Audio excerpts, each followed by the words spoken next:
ব্লগটা কোনো এন্ট্রি দিতেছি না, জীবনে তো কোনোদিন এরকম ব্লগ করবো এটাও ভাবছি না। দেখো বন্ধুরা, পুরা ত্রিপুরা রাজ্য জলমগ্ন।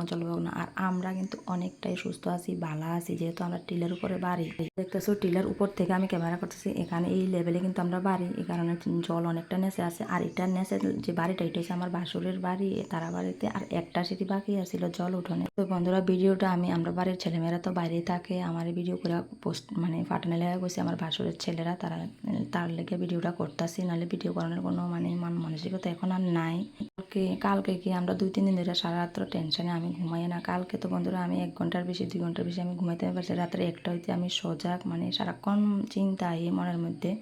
নিজের চোখের সামনে তো এরকম দুর্দশা, এরকম পরিস্থিতির শিকার হয়েছি না, এরকম দেখছি না। অ্যাকচুয়ালি বন্ধুরা, কালকে বিকাল থেকে আমরা এদিকে বৃষ্টি থেমে গেছে, ভাবছি জল আস্তে আস্তে কমতাছে মানুষের বাড়িঘর দুয়ার এদিকে আমরা এদিকে উঠছে না।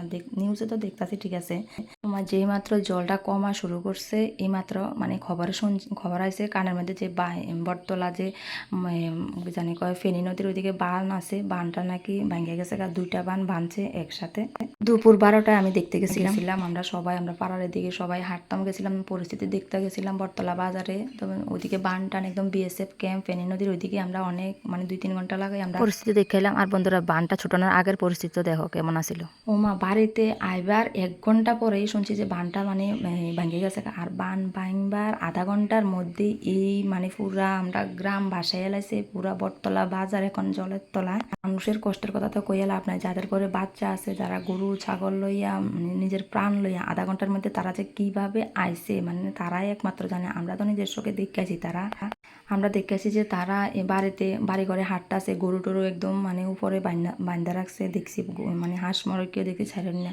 কিন্তু আধা ঘন্টার মধ্যে তারাই এই কেমনে নিজের প্রাণ লইয়া আইছে, একদম আমার মনে হইতেছে তারা যে আধা ঘন্টার মধ্যে কিভাবে যে অল্প লেগা রক্ষা। বন্ধুরা, সু করিয়া এত জলের স্পিড বাড়ছে, বানটা ভাঙানোর 2টা বান ভাঙছে বন্ধুরা। আর এটা যে আমরা মেন রোডে আমি ভোর 5টার সময় উঠতেই মাত্র গেছি। অ্যাকচুয়ালি 4টার সময় উঠছি, অন্ধকারের কারণে গেছি না, অন্ধকারে কোনো ক্যামেরা করতে পারতাম না, ভিডিও করতে পারতাম না, একটু ফর্সা হোক যামো। এটা হচ্ছে মেন রোডের দিক দিয়ে আমরা বটতলা মহামণি, এদিক দিয়ে এই রুটটা দিয়ে আমরা কিন্তু সাবরুম যাতায়াত করি। তো দেখো এই রুট, এখান থেকে মহামণি স্কুল থেকে মাঠে, এটা অনেক টিলা জায়গা, অনেক জায়গা। আমি যখন কালকে 2টার সময় এদিক দিয়ে হাঁটটা গেছি, তখন এই জায়গার পরিস্থিতি এরকম আসছিল না। এখানে অনেক লোক বটতলার এদিকের আশেপাশের যারা বাড়ির মধ্যে একটু জল উঠছে, তারা এখানে আশ্রয় নিছে, গরু টরু আসছিল মাঠের মধ্যে বাঁধা রাখছিল।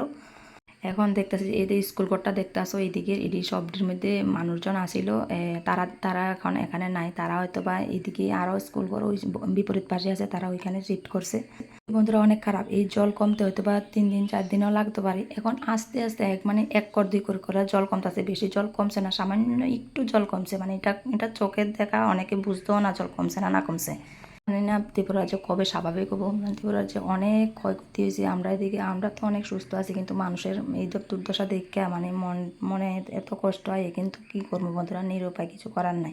রাস্তাও যেহেতু ব্লক হয়ে গেছে, আজকে যদি আমার কাছে ড্রোন থাকতো, আমি ড্রোন দিয়ে পুরো আমরা গ্রামটা তোমরা সাথে ক্যামেরা করে দেখাইলাম।